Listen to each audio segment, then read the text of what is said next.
बिस्मिल्लाहिर्रहमानिर्रहीम इय्याका नअबुदु व इय्याका नस्तईन।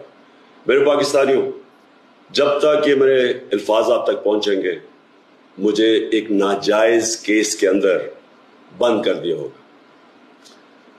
इससे एक चीज आप सबको वाज़ेह हो जानी चाहिए कि पाकिस्तान में जो फंडामेंटल राइट्स हैं, जो हमारे आइन हमें हुकूक देता है, जो जमहूरियत है, वो दफन हो चुकी है।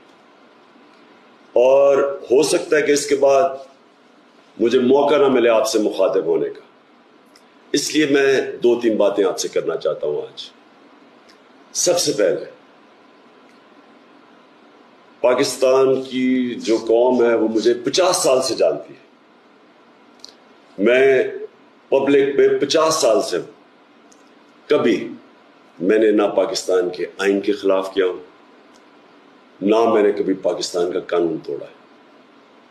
और मेरी हमेशा, जब से सियासत में आया, मेरी हमेशा कोशिश हुई कि मैं जो भी अपनी जद्दोजहद करूं वो पुरअमन करूं, आइन जो मुझे हक देता है पुरअमन एहतजाज का, उसके बीच में रह के करूं।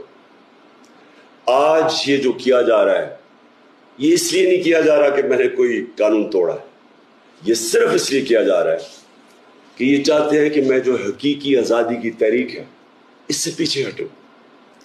और ये इसलिए किया जा रहा है कि ये करप्ट चोरों का टोला, इंपोर्टेड हुकूमत जो हमारे ऊपर मुसल्लत की गई है, ये चाहते हैं कि मैं उसको कबूल कर लूं।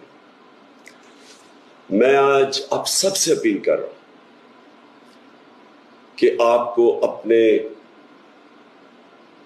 हकूक के लिए, अपनी हकीकी आजादी के लिए सबको निकलना पड़ेगा। कभी भी किसी कौम को प्लेट में आजादी नहीं पकड़ाई जाती। आजादी के लिए जद्दोजहद करनी पड़ती है, जहाद करनी पड़ती है, मेहनत करनी पड़ती है, और वही कौम फिर उसको अल्लाह तोहफा देता है आजादी का। ये वक्त आ गया है कि आप सब अपने हुकूक के लिए निकलें।